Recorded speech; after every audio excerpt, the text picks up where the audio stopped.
cemetery was donated back in 1890 by slave owners, and we have quite a few unmarked graves. So.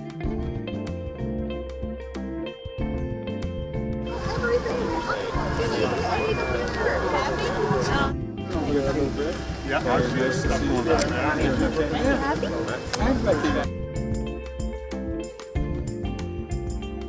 Talk a little bit about the importance of today. It's good news because they're about 25% of the homeless in Central Florida are veterans, and the good news is we're actually putting together plans to make certain that we take those homeless off the streets, from sleeping in their cars, under bridges, and make certain that they get the best medical care, the best attention for any issues that they face with substance abuse, and also an opportunity for a job and good education. Those are some good things that are happening.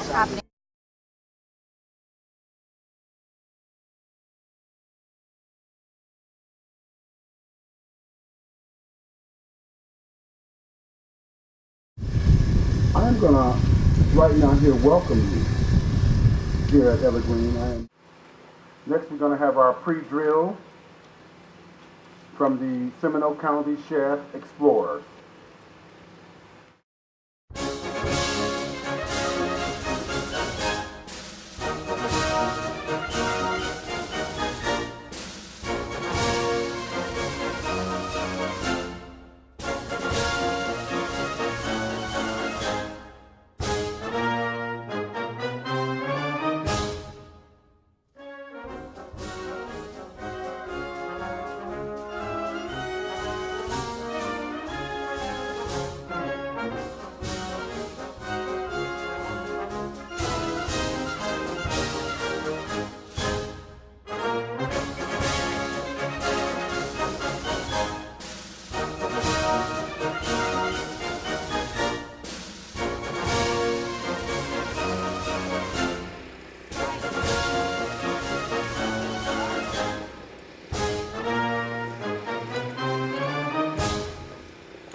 If you could please stand and join me in the Pledge of Allegiance. I pledge of allegiance to the flag, under God, indivisible, with liberty and justice for all. Good morning, everyone. I am Cora Sneed, a member of the Executive Board of the Evergreen Cemetery. Why are we here today? Simply put, to honor and remember. It states holiday that honors people who have served in the U.S. Armed Forces, and it also marks the anniversary of the end of World War I. Congressman Reese of Kansas was honored in Alabama as the first recipient of the award for his support of offering legislation to make Veterans Day a federal holiday.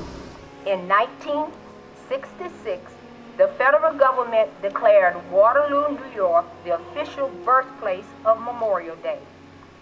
Waterloo, which had first celebrated the day on May 5th, 1866, was chosen because it hosted an annual community-wide event, during which businesses closed and residents decorated the graves of soldiers and with flowers and flags. In our audience of families of veterans, if you would just raise your hand, please. To sincerely say thanks to all of you who served to secure our country's freedom and preserve our liberties. We also thank each family for their sacrifice. Please accept this brief sketch as we move forward with our program. As previously stated, our occasion is twofold. One, to honor those who served in the U.S. military, who died while serving in the U.S. military. We appreciate and applaud their heroism. Of course, Steve, thank you so much. That was very special. Now I'm going to be introducing our speaker today, and I'm going to introduce him, and before he comes, we're going to ask the renowned trumpeter, Dr. Otto Gomez, after I have introduced him, to step forward, and he will be performing the national anthem on his trumpet. So I'm going to begin to introduce the speaker today. John L. Micah currently is serving his 11th term representing Florida's 7th Congressional District, which covers portions of Orange and Seminole and Volusia County. Since coming to Congress, Micah has been a champion for our nation's veterans and military retirees. Representative Micah has also been instrumental in expanding veterans coverage throughout our region. Currently, Representative Micah is working to ensure that construction efforts at the new VA Medical Center in Central Florida are expedited so that this much-needed facility may begin serving our veterans as soon as possible.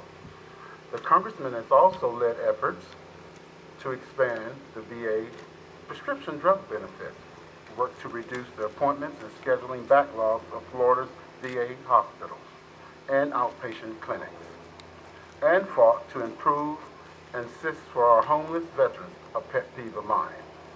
Some of the many veteran projects he has worked on in the past includes the Jacksonville National Cemetery, the new Clyde E. Lazen State Veterans Nursing Home in St. John's, the renovated Emory L. Bennett State Veterans Nursing Home in Daytona Beach, Veterans Clinic in Orange City and Daytona. Micah has also led efforts to expand health care coverage for military retirees and their families, oppose delays to cost of living adjustments that unfairly target federal and military retirees.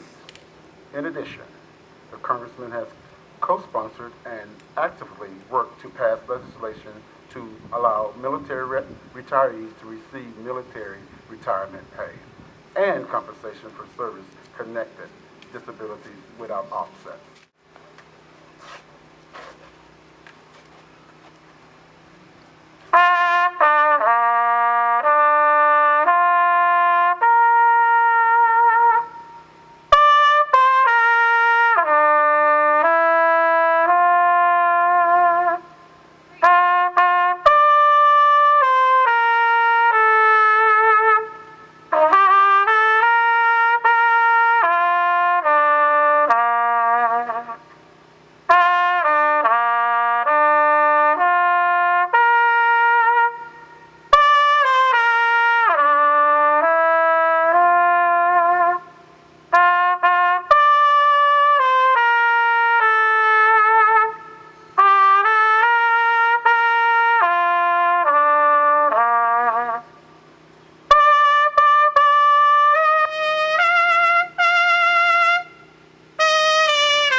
Gomez for that beautiful rendition on the trumpet. And as you may know, our Star-Spangled Banner starts and ends with the question, does that flags still fly over the land of the free and the home of the brave.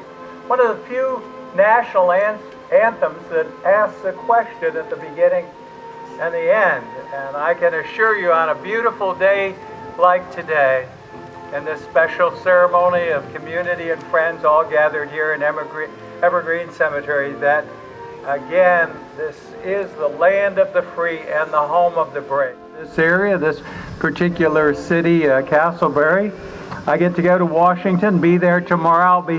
I hope you're thinking of me when it's about 30 degrees tomorrow when I get to the nation's capital, and it'll probably warm up a little bit. Maybe for the Republicans it might warm up a bit, but sometimes it's been kind of cold up there.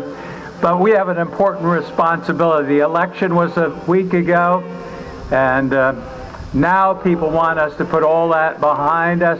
The people have made their decisions across the land. And I sat down this past weekend to look at my priorities for the next year or 2 years in the 114th session of Congress, and at the top of the list was our veterans. Of all the homeless population in Central Florida, a recent study found that about 25% of the homeless are veterans. That is a very sad commentary. And that's one of the priorities that your member of Congress will have. There should be no veteran in our community that is homeless. So we've started to turn some of that around, the medical care that we need for our veterans. About 3 weeks ago, folks, I wasn't here. I was in the Middle East, and I was in Iraq with some of our troops. I was at staging of them on the campaign against ISIS. And I saw those young men and women dedicated, working. I got to the airport to be lifted into Baghdad at about 6:30 in the morning, tired, and they said, well, we got up at 3:30, sir. Those are the kind of men and women who are serving us, working, and those are going to be returning veterans. And we've got to make certain they've got the best medical care, that none of them are homeless. That's a shameful thing to even think about. That they have education, benefits that we promised them for risking their lives for each and every one of us so we could be here. For bringing this cemetery back and for the work you've done in not only, again, making the cemetery a place of rest and beauty in our community, but also honoring our veterans here today. I want to thank the congressman. That was beautiful, and it was the truth. Next, we will have violin players from Mills Institute of Learning, directed by Diane Talbert. I didn't know if you all wanted to do the presentation or wanted to. We'll do them after. So if you all would step up, the violin players.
Oh, wow.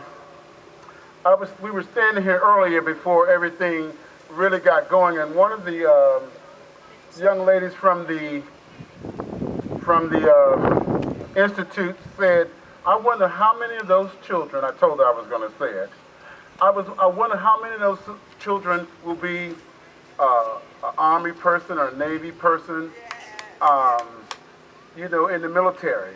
And I was like, oh, and I said, oh, wow, that's good, because we don't know where they're going to be. But I just really want to thank them and thank Diane Talbert for bringing them out. It's so beautiful. Thank you, Diane. So sweet. Thank you. And I want to thank Dr. Otto Gomez for the beautiful selection. Thank you. And I want to thank our board members from Evergreen Cemetery. Thank you guys for all you do, because I don't do it by myself. Thank you. American Families for putting together the programs with myself, and Gator Moores for supplying the electric, and Pine Hills Community Performing Arts for the audio equipment. Thank you, Mike. Thank you. And of course, a special thank you goes out to Congressman Michael. Thank you so much. Every time I ask you to come and do something, you always come. Thank you so much. And we can't leave Bubbaloo's out. The show's smelling good. So thank you guys for coming over and servicing us today. Thank you all so much. And I'm going to ask our guests if they would go to the table first and get them something to eat and drink, and everyone else follows. Thank you so much, and this concludes our Veterans Day observance. Thank you.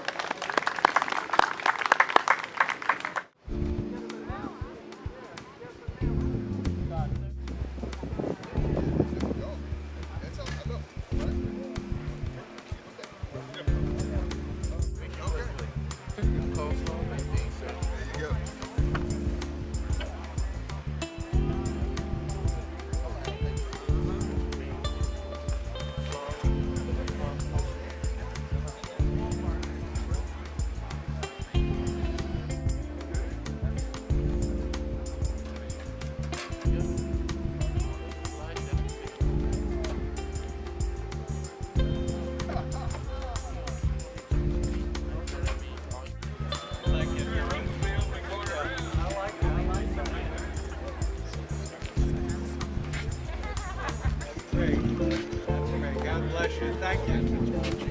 Okay, yeah. That was up at Altamont, was it?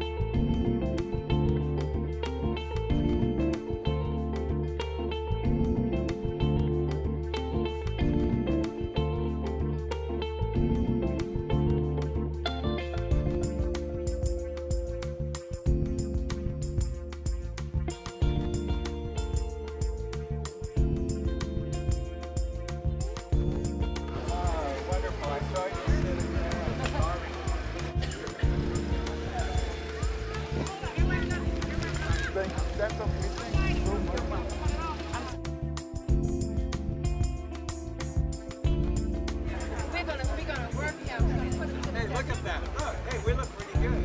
I know.